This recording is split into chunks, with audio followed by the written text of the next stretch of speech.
The scorching Afghan sun beat down mercilessly on forward operating base Chapman, a remote U.S. Marine outpost nestled in the rugged mountains of Helmand Province. Staff Sergeant Mike Rodriguez wiped the sweat from his brow as he conducted his morning patrol around the perimeter. The base was a small but crucial stronghold, housing fewer than 200 Marines who had been deployed for 6 months in one of the most dangerous regions of Afghanistan.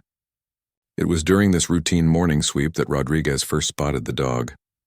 The animal stood perfectly still at the main gate, as if waiting for permission to enter. What immediately caught the sergeant's attention wasn't just the dog's presence, but what it carried in its mouth. A military-issued combat boot, its tan leather darkened with what appeared to be dried blood, hung from the animal's jaws. The dog was medium-sized, with a coat that had once been golden but was now matted with dust and grime. Its ribs showed through patchy fur, evidence of weeks or perhaps months of surviving on scraps in the harsh Afghan wilderness. Despite its malnourished appearance, the dog's eyes held an intelligence that unsettled Rodriguez. There was something almost human in the way it looked directly at him, as if trying to communicate something urgent. Rodriguez called out to his fellow Marines, and within minutes a small crowd had gathered at the gate. Private First Class Danny Chen, the youngest member of their unit, was the first to approach the fence. The dog didn't move, didn't drop the boot, but its tail gave a hesitant wag when Chen extended his hand through the chain link. "What do you think happened to whoever was wearing that boot?" Chen asked, his voice barely above a whisper. The question hung heavy in the air. Everyone could see the dark stains on the leather, and the implications were troubling. Captain James Morrison, the base commander, arrived shortly after hearing the commotion. A veteran of 3 deployments, Morrison had seen enough to know that nothing in Afghanistan was ever as simple as it appeared. He studied the dog carefully, noting the animal's behavior. Most stray dogs in the region were skittish around soldiers, having learned to associate uniforms with danger. This dog, however, seemed deliberately seeking their attention. "Sir, should we let it in?" Rodriguez asked.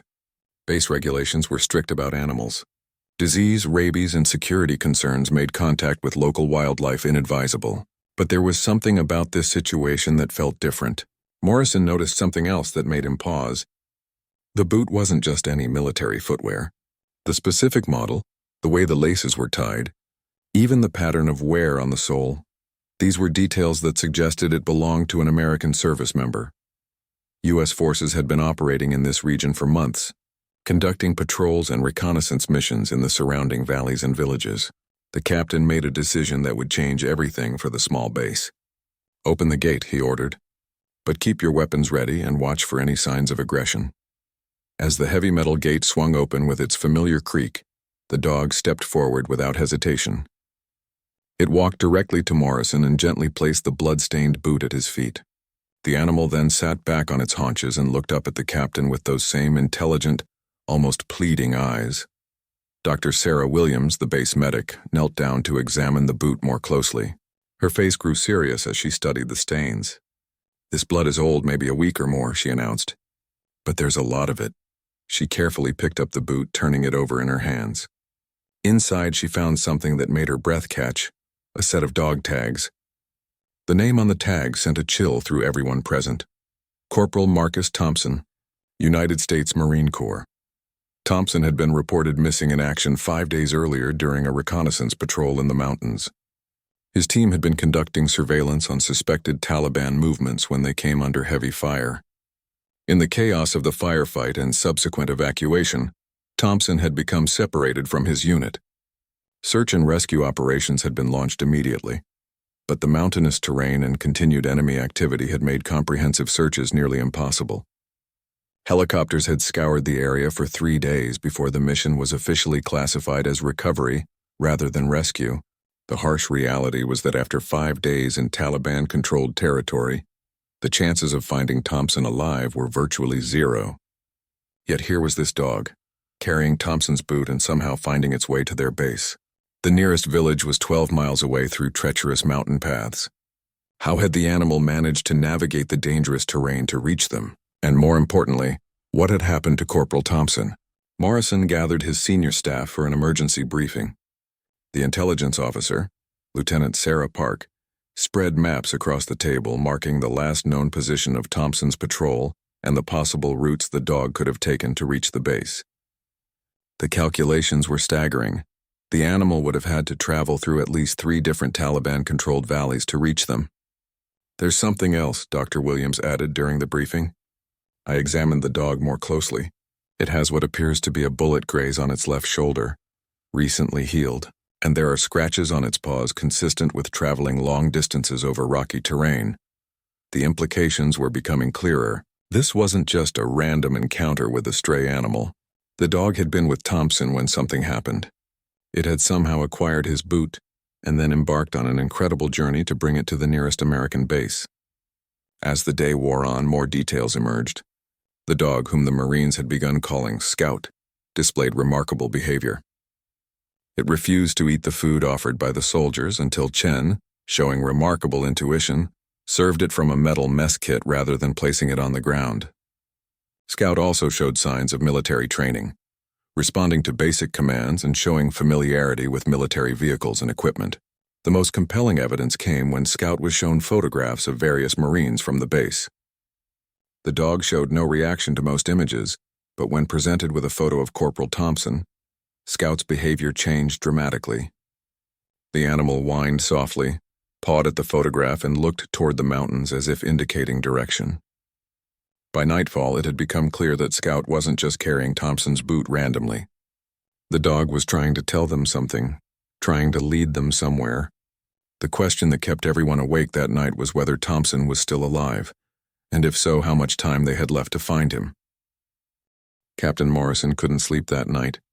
Every time he closed his eyes, he saw Scout's intelligent gaze and Thompson's blood-stained boot. By 0500 hours, he had made his decision, against standard protocol, and despite the significant risks involved, he was authorizing a search mission based on the guidance of a stray dog. The briefing room buzzed with nervous energy as Morrison outlined his plan to the assembled team. Staff Sergeant Rodriguez would lead a small reconnaissance unit, accompanied by Scout, to investigate the areas the dog seemed to be indicating. Dr. Williams would join the mission as medic, and Lieutenant Park would provide intelligence support and coordinate with aerial surveillance. "Sir, with all due respect," Lieutenant Park interjected, "Command isn't going to approve a mission based on a dog's behavior. We've already conducted extensive searches of the area." Morrison understood the skepticism. He had been questioning his own judgment since dawn, but something about Scout's behavior convinced him that conventional search methods had missed something crucial. "The dog found us for a reason," he replied firmly. "Thompson could still be alive out there, and we might be his only chance." The preparation took 2 hours.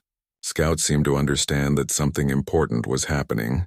The dog stayed close to Rodriguez, occasionally looking toward the gate and whining softly. When the team began loading their gear, Scout's excitement became obvious. The animal paced back and forth, clearly eager to begin whatever journey it had been trying to initiate since its arrival. As the convoy of 2 armored vehicles prepared to leave the base, Scout presented them with another surprise. Instead of riding in one of the vehicles, the dog positioned itself at the lead vehicle's front bumper and began walking. It was clear that Scout intended to guide them on foot, and after a brief discussion, Rodriguez decided to honor the animal's instincts. The team moved slowly through the rocky terrain, following Scout's deliberate path. The dog never hesitated, never seemed confused about direction.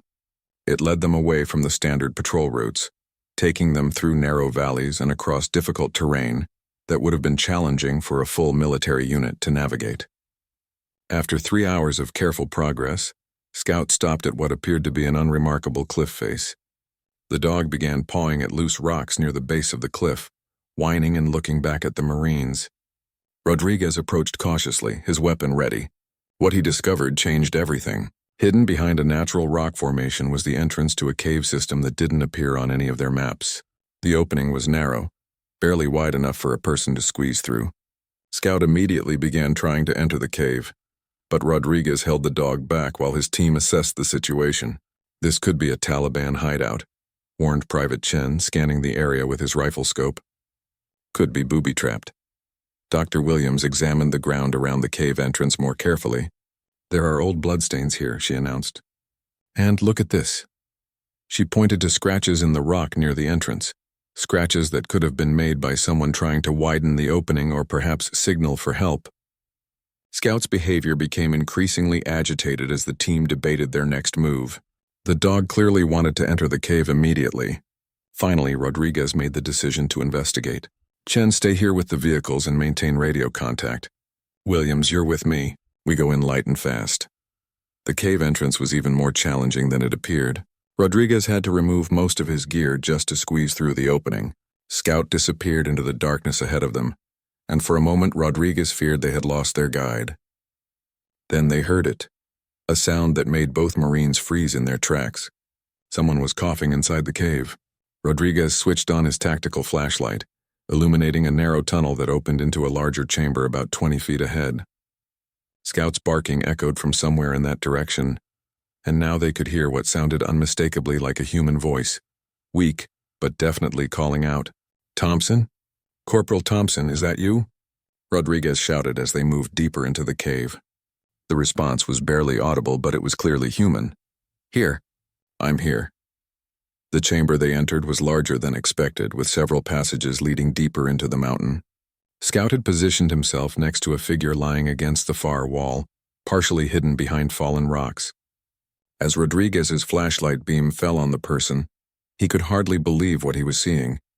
Corporal Marcus Thompson was alive, barely conscious, severely dehydrated, and obviously injured, but alive. His left leg was clearly broken. Improvised splints made from cave debris holding it in some semblance of position. His uniform was torn and blood-stained, and one boot was missing, the boot that Scout had carried to the base. "Scout, good boy," Thompson whispered, reaching out to touch the dog that had never left his side. "I told you to find help." Dr. Williams immediately began assessing Thompson's condition, while Rodriguez radioed back to base for medical evacuation. Thompson was conscious but weak, showing signs of severe dehydration and possible internal injuries.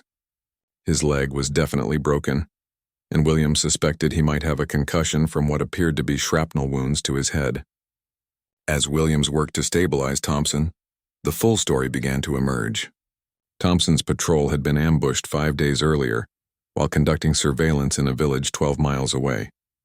During the firefight, an RPG explosion had thrown him into a ravine.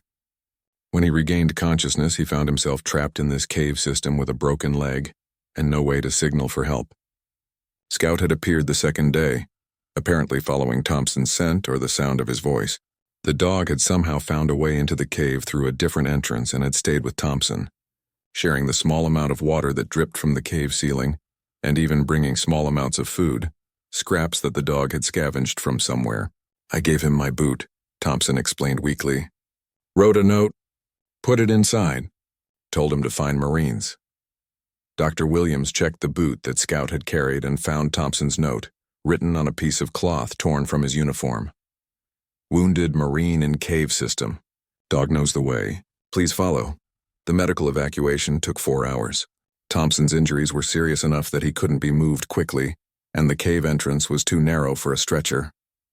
The team had to carefully carry him out piece by piece, with Rodriguez and Chen taking turns supporting his weight, while Dr. Williams monitored his vital signs. Throughout the entire rescue operation, Scout never left Thompson's side.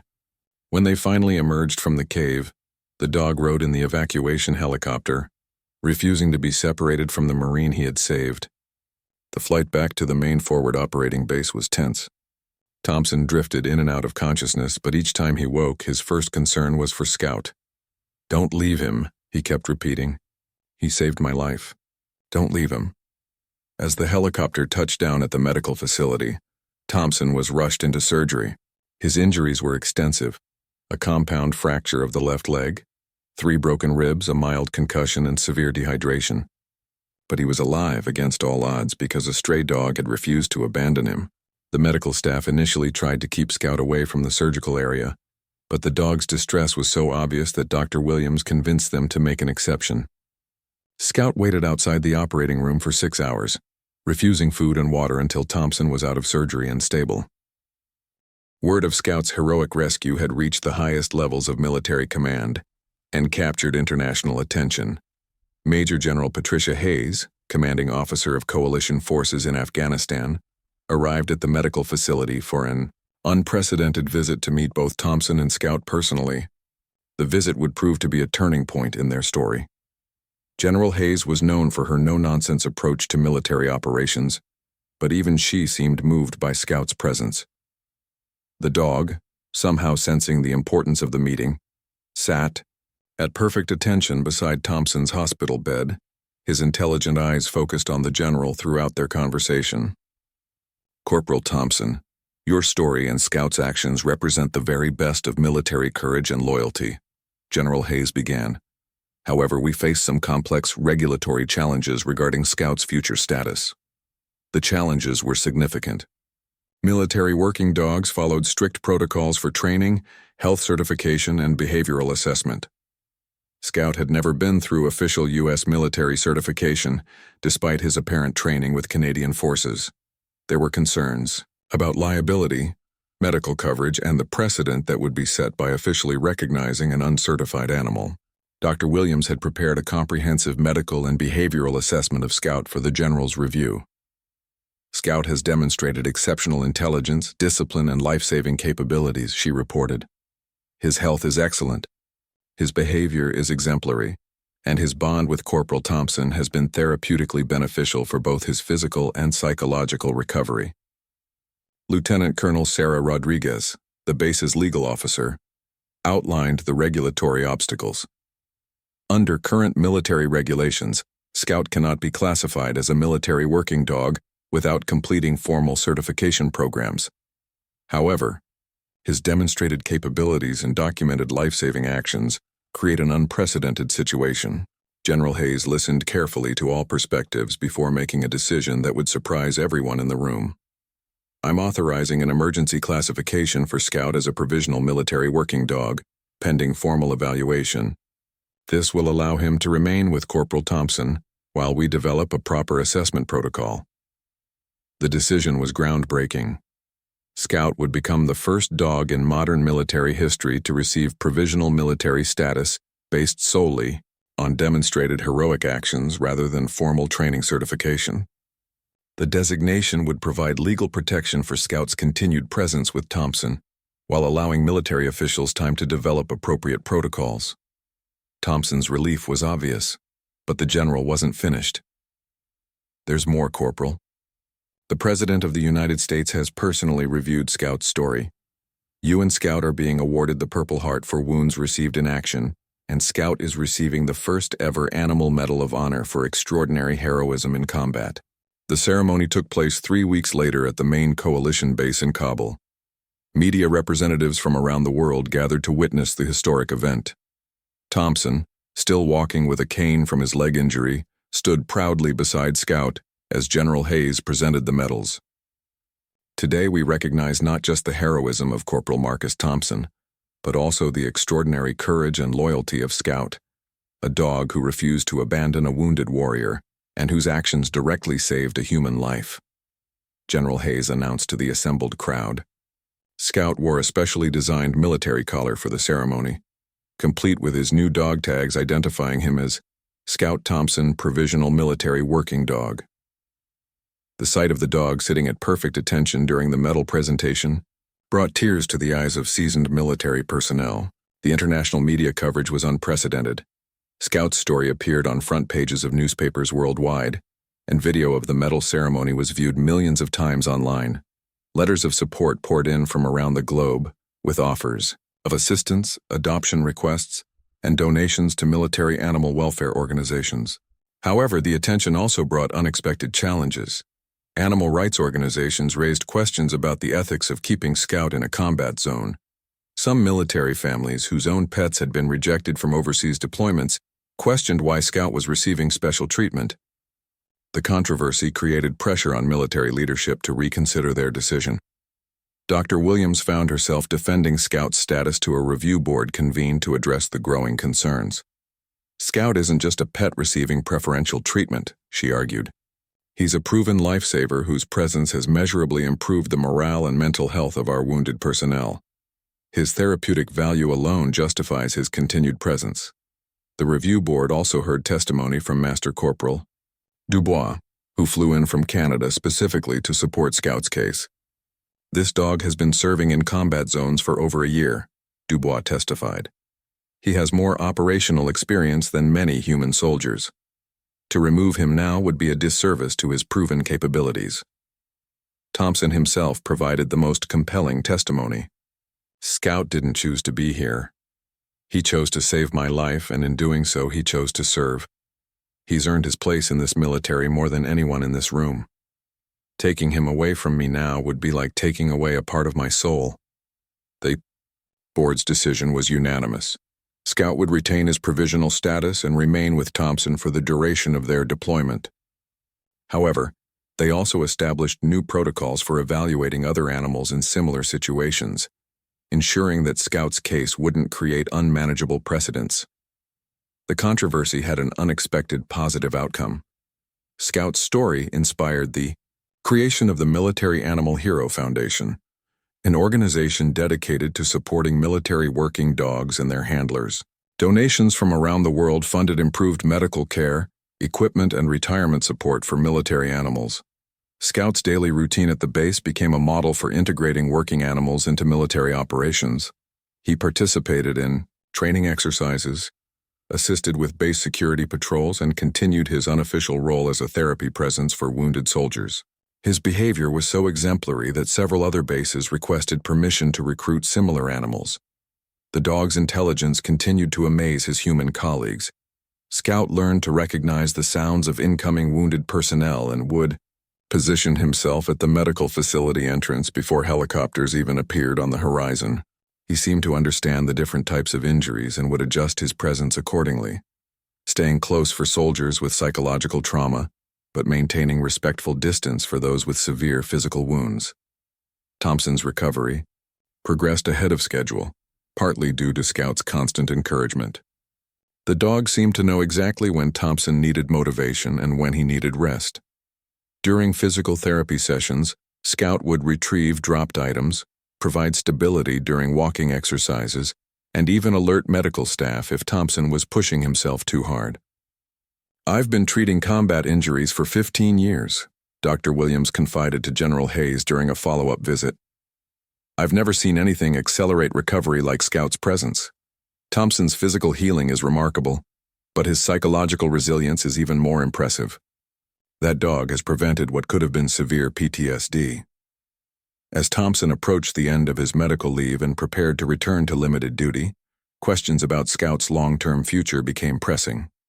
The provisional status was temporary, and permanent decisions needed to be made about Scout's military career and his relationship with Thompson. The answer would come from an unexpected source, the Secretary of Defense himself, who had been following Scout's story and was preparing to make an announcement that would change military animal policy forever. Thompson's recovery was slow but steady. The surgery to repair his leg had been successful, but doctors warned that he would need months of rehabilitation before returning to active duty. During his initial days in the medical ward, Scout never left his bedside. The dog had somehow earned unofficial permission to stay in the hospital, becoming the first non-service animal to be granted such access at the military medical facility. The story of Scout's incredible journey quickly spread throughout the base and beyond. News of the heroic dog reached military command, media outlets, and eventually captured the attention of the entire world. But for Thompson, the attention was secondary to the remarkable bond that had formed between him and the animal that had saved his life. "I've never experienced anything like it," Thompson told Dr. Williams during one of his checkups. Scout understood exactly what needed to be done. It wasn't just instinct. It was intelligence, loyalty, something almost human. The dog's behavior continued to amaze everyone who witnessed it. Scout seemed to instinctively know when Thompson was in pain, positioning himself carefully to provide comfort without interfering with medical equipment. When Thompson's medication made him nauseous, Scout would alertly call for nurses by barking in a specific pattern that the medical staff had learned to recognize. Dr. Williams became fascinated by Scout's apparent understanding of medical procedures. The dog would move away during examinations without being asked, but would immediately return to Thompson's side when treatments were complete. During physical therapy sessions, Scout would pace alongside Thompson, offering encouragement through gentle nudges and steady presence. "I've been a military medic for 8 years, Dr. Williams confided to Captain Morrison during a visit. I've seen therapy dogs, service animals, even emotional support animals. But Scout is different. He seems to understand Thompson's medical needs in ways that shouldn't be possible for an untrained animal. The mystery of Scout's background deepened as Thompson recovered enough to share more details about their time in the cave. The dog had demonstrated knowledge that suggested previous military exposure. Scout understood basic commands in English, showed familiarity with military routines, and even seemed to recognize the sounds of different types of aircraft. He knew the difference between our helicopters and Taliban vehicles, Thompson explained. When our birds would fly over the cave, Scout would get excited like he was trying to signal them. But when we heard Taliban trucks in the distance, he would go completely silent and position himself between me and the cave entrance. Lieutenant Park began investigating Scout's possible origins. Military records showed no reports of missing military working dogs in the region, but there had been several international forces operating in the area over the past 2 years. Scout could have belonged to British, Canadian, or even Afghan National Army units. The investigation took an unexpected turn when Park discovered records of a German Shepherd Golden Retriever mix that had belonged to a Canadian Special Forces unit operating in the region 8 months earlier. The dog, named Ranger, had been reported killed during a Taliban ambush that had claimed the lives of 3 Canadian soldiers. The description matches Scout perfectly, Park reported to Morrison. Same breed mix, same approximate age, even similar markings. But Ranger was reportedly killed in that ambush. Morrison arranged for a video call with the surviving members of the Canadian unit. When they saw Scout on the screen, the reaction was immediate and emotional. Master Corporal Jean-Paul Dubois, who had been Ranger's handler, broke down in tears. "That's impossible," Dubois said through the video connection. "We saw him go down in the firefight. We couldn't recover his body because of heavy enemy fire, but we were certain he was dead." The Canadian soldiers explained that Ranger had been specially trained for search and rescue operations in mountain terrain. He had been taught to navigate difficult landscapes, find wounded soldiers, and even carry messages between units. The training explained Scout's remarkable abilities and his instinctive understanding of what Thompson needed. "Ranger saved 4 lives during his service with us," Dubois continued. "He found 2 soldiers trapped under rubble after an IED explosion, and he once led a medical team through a minefield to reach wounded civilians. If he survived that ambush and made it this far, it would be the most incredible thing I've ever heard." The revelation added new depth to Scout's story. He wasn't just a stray dog that had randomly helped Thompson. He was a highly trained military working dog who had been presumed dead for 8 months, somehow surviving in one of the most dangerous regions of Afghanistan. Thompson's reaction to learning Scout's history was profound. "No wonder he knew exactly what to do," Thompson said. "He's been saving lives long before he found me. I'm just the latest in a long line of soldiers who owe their lives to this incredible animal." The Canadian government formally requested that Scout be returned to their unit, but Thompson couldn't bear the thought of being separated from the dog that had saved his life. The situation created a complex international incident involving U.S. and Canadian military commands, with both countries claiming legitimate interests in Scout's future. Master Corporal Dubois ultimately made a decision that surprised everyone. During another video call, he addressed Thompson directly. "Ranger chose you. In 8 months of fighting for survival in these mountains, he could have tried to find any military unit. But he chose to stay with you to save you. That bond is sacred. He's your dog now." The gesture moved Thompson to tears. "I don't know how to thank you," he managed to say. "Just take care of him," Dubois replied. "And maybe when this war is over, bring him to visit us in Canada. We'd like to meet the Marine who gave our dog a second chance at life." As Thompson's physical therapy progressed, Scout became an integral part of his rehabilitation. The dog seemed to understand exactly how much Thompson could handle each day, encouraging him to push harder when he was capable, and providing comfort when the pain became too much. Physical therapist Lieutenant Maria Santos was amazed by Scout's intuitive assistance. "I've never seen anything like it," she told Thompson. "Scout anticipates your needs before you even realize them yourself. When your leg is bothering you, he positions himself as a brace. When you're frustrated with an exercise, he somehow knows to provide distraction." The bond between Thompson and Scout became legendary throughout the medical facility. Other wounded soldiers would request visits from the pair, finding inspiration in their story of survival and loyalty.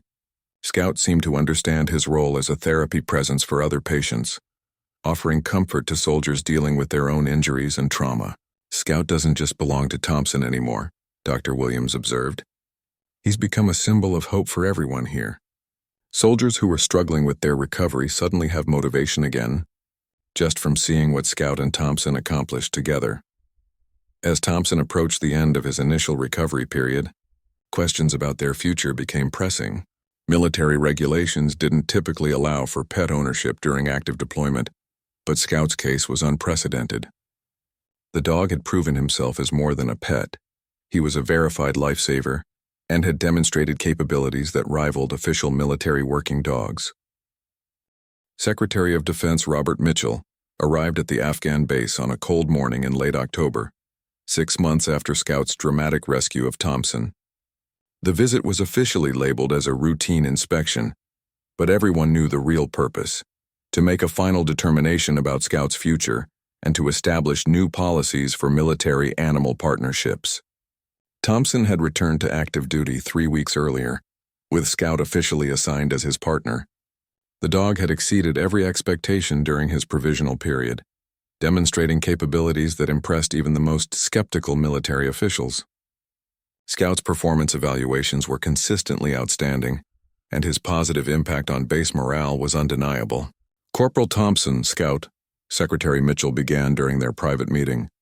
Your partnership has challenged every assumption we had about military animal service. Scout's actions haven't just saved one life. They've revolutionized how we think about the bond between soldiers and animals in combat zones. The Secretary had spent months reviewing Scout's case with military lawyers, animal behaviorists, and combat specialists. The conclusion was unanimous. Scout represented a new model for military animal service that went beyond traditional working dog protocols. I'm here to announce the creation of the Combat Partnership Program, Mitchell continued. Scout will be the first official participant, and his success will determine whether we expand this program to other exceptional animals and their human partners. The Combat Partnership Program was unprecedented in military history. Unlike traditional military working dogs who were assigned to handlers and could be reassigned as needed, Scout would be permanently partnered with Thompson.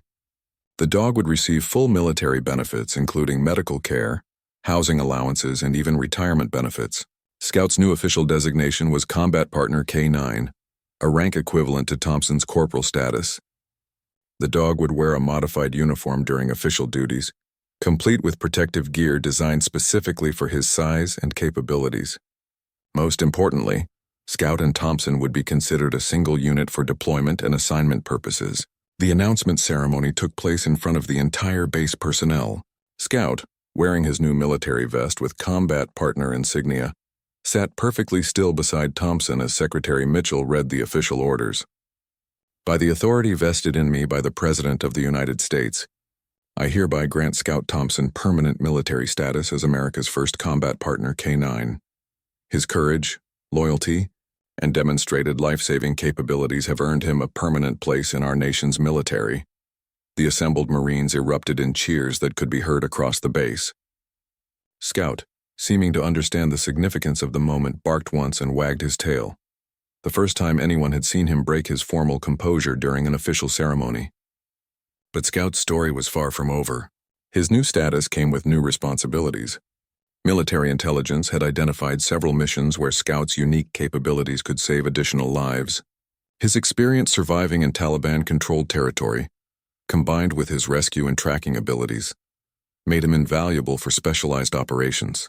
Captain Morrison, now promoted to major and assigned as Scout and Thompson's commanding officer, outlined their first official mission. We've received reports of another missing soldier in the northern provinces.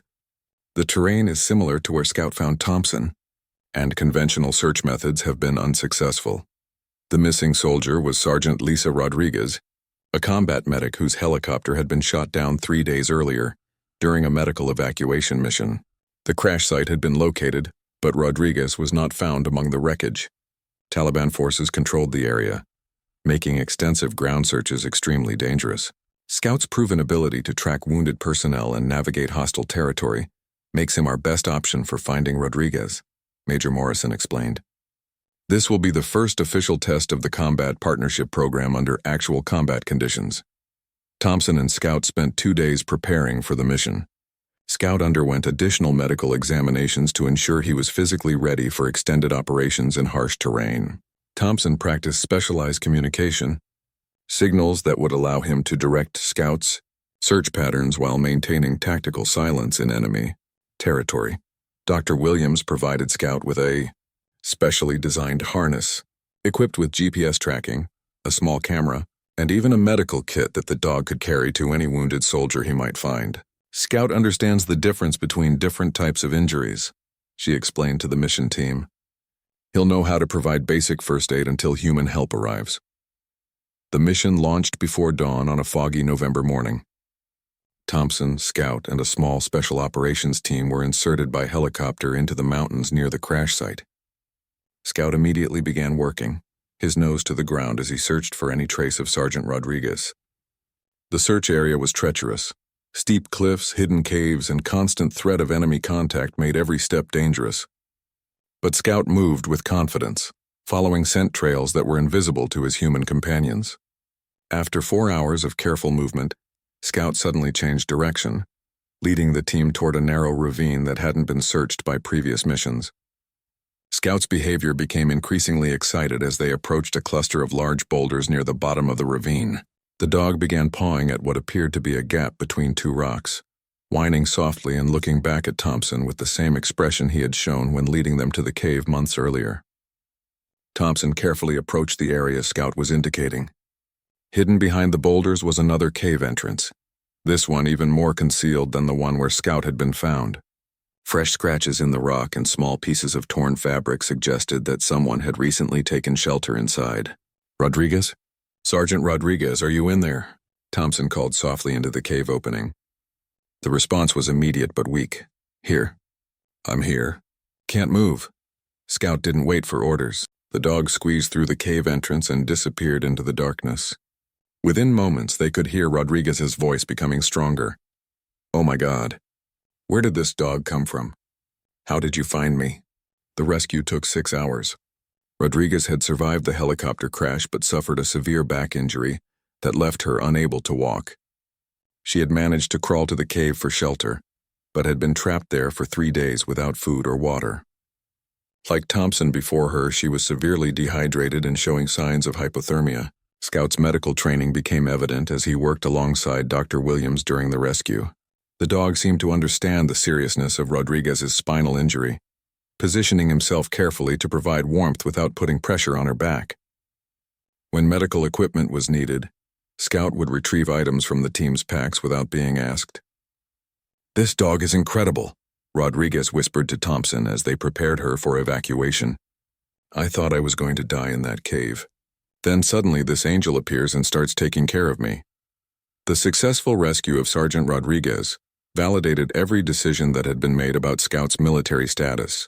The dog had once again demonstrated abilities that saved a human life, under conditions where conventional methods had failed. More importantly, Scout had proven that his heroism wasn't a one-time occurrence. It was a repeatable skill that could be relied upon for future missions. The rescue made international headlines, with Scout becoming the most famous military animal since World War II.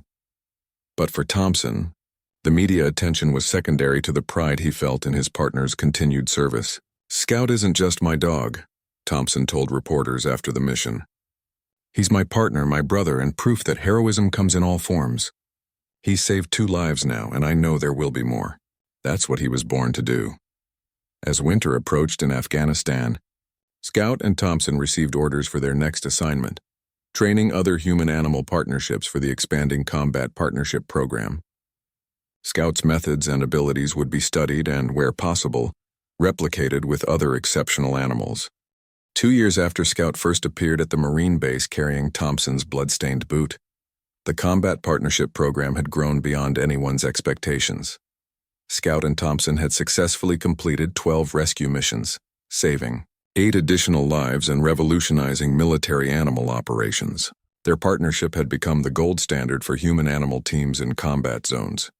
The program now included 37 animal partners working with special operations units across 3 different theaters of operation. Dogs, and even some specially trained horses, were serving alongside soldiers in roles that had never been attempted before. Scout success had opened doors to possibilities that military planners had never considered. But success came with costs. Thompson had been wounded twice more during rescue operations, and Scout bore the scars of multiple encounters with enemy forces. Both warrior and dog were showing signs of combat fatigue, and medical evaluation suggested it was time for them to transition away from active battlefield roles. "You've both given more than anyone could ask," Major Morrison told them during their final mission briefing in Afghanistan. "Scout has saved 11 confirmed lives, and your partnership has created a program that will save countless more. It's time to come home." The transition wasn't easy for either of them. Thompson had grown accustomed to the adrenaline and purpose of rescue missions, while Scout seemed to understand that their combat role was ending. The dog's behavior changed noticeably during their final weeks in Afghanistan. He remained alert and professional, but there was a sense of melancholy that hadn't been present before. Their departure from Afghanistan was marked by a ceremony that honored not just their service but the broader impact of their partnership. Representatives from all Allied forces attended, including Master Corporal Dubois, who had flown in from Canada to personally thank Scout for his continued service. "When I thought Ranger was dead 2 years ago, I never imagined he would go on to become the most famous military dog in the world," Dubois said during the ceremony. "Scout has proven that heroism isn't just about training or genetics. It's about heart, loyalty, and an unwillingness to give up on your fellow warriors." The flight back to the United States was Scout's first time in an aircraft since his medical evacuation 2 years earlier. The dog seemed to remember the experience, positioning himself protectively next to Thompson during takeoff and remaining alert throughout the journey. Other passengers on the military transport flight were amazed to see Scout's calm professionalism, even at 30,000 feet. Their homecoming at Camp Pendleton was unlike anything either Thompson or Scout had experienced. Thousands of Marines, military families, and civilians had gathered to welcome them home. Scout, wearing his dress uniform complete with his medal of honor and service ribbons, walked beside Thompson through a corridor of saluting Marines. The crowd's reaction was overwhelming. Children who had followed Scout's story through news reports and social media cheered as the famous dog passed by. Veterans from multiple wars offered respectful nods to both Thompson and his 4-legged partner. Even hardened military personnel seemed moved by the sight of the partnership that had captured the world's attention. Thompson's family was waiting at the end of the ceremony: his parents, his sister, and her 2 young children who had become Scout's biggest fans through video calls during deployment. Scout's reaction to meeting Thompson's family was immediate and heartwarming. The dog seemed to understand that these people were important to Thompson, and he greeted each family member with gentle enthusiasm. "So this is the famous Scout," Thompson's mother said, kneeling down to meet the dog that had saved her son's life. Scout approached respectfully, allowing her to pet him while maintaining the dignified composure that had become his trademark. "Thank you," she whispered to the dog. "Thank you for bringing my boy home." Thompson's transition to civilian life was complicated by the challenge of finding meaningful work for both himself and Scout. The military had offered them positions training new combat partnership teams, but Thompson wanted to explore civilian opportunities that could utilize Scout's unique abilities. The answer came from an unexpected source: the Los Angeles Fire Department. Chief Maria Santos had been following Scout's story and recognized that the dog's search and rescue abilities could be invaluable for civilian emergency response. She offered Thompson a position as a specialist rescue coordinator, with Scout serving as the department's first combat partnership K9. Scout's experience finding people in impossible situations is exactly what we need for earthquake response, building collapses, and wilderness rescues, Chief Santos explained during their interview. His military training and proven capabilities make him more qualified than dogs who have spent years in civilian search and rescue programs. The transition to civilian emergency response work proved perfect for both Thompson and Scout. Their first major operation came during a devastating earthquake that struck Southern California 6 months after their return. A shopping mall had partially collapsed, trapping dozens of people in the wreckage. Conventional search methods were struggling to locate survivors in the complex debris field. Scout's approach to the disaster was methodical and precise. The dog systematically worked through sections of the collapsed building, indicating locations where survivors were trapped. His military experience in hostile environments translated perfectly to navigating dangerous debris fields and unstable structures. Over 3 days of operations, Scout located 14 survivors, including a family of 4 who had been trapped in an air pocket that human searchers had missed. The successful rescues made national news, with many commentators noting that Scout's transition from military hero to civilian lifesaver was seamless. Scout doesn't see a difference between saving soldiers in Afghanistan and saving civilians in Los Angeles, Thompson explained to reporters. He just knows that people need help, and helping people is what he was born to do. The earthquake response led to additional opportunities. Scout and Thompson were invited to assist with disaster response operations across the country. They helped search for survivors after tornadoes in Oklahoma, located missing hikers in the Rocky Mountains, and even assisted with water rescues during flooding in Louisiana. Each successful mission added to Scout's legend, while demonstrating the broader applications of combat-trained animals in civilian roles. The Combat Partnership Program began developing protocols for transitioning military animals to civilian emergency response work, creating career paths that honored their service while utilizing their unique capabilities. Thompson's personal life also flourished during this period. He met Dr. Jennifer Walsh, a veterinarian who specialized in treating working animals, during one of Scout's routine medical examinations. Their relationship developed slowly, partly because Thompson wanted to ensure that anyone in his life understood the unique bond he shared with Scout. "I knew from our first conversation that Thompson and Scout were a package deal," Dr. Walsh later explained. "But watching them work together, seeing the trust and communication between them, I realized I wasn't just falling in love with Thompson. I was falling in love with their partnership." Scout's acceptance of Dr. Walsh was gradual but complete. The dog eventually began including her in his protective behaviors, treating her as another member of his pack that needed to be safeguarded. When Thompson and Dr. Walsh married 2 years later, Scout served as ring bearer in a ceremony that was covered by media outlets worldwide. The wedding marked the beginning of a new chapter for all 3 of them. Dr. Walsh's expertise in animal medicine provided Scout with the best possible care as he aged, while her understanding of working animal psychology helped Thompson navigate the challenges of Scout's eventual retirement from active service. By his 8th birthday, Scout had officially retired from emergency response work, though he continued to make appearances at military ceremonies and fundraising events for veteran organizations. The dog's legacy extended far beyond his own service. The Combat Partnership Program had expanded to include over 200 animal-human teams, and similar programs had been adopted by allied militaries worldwide.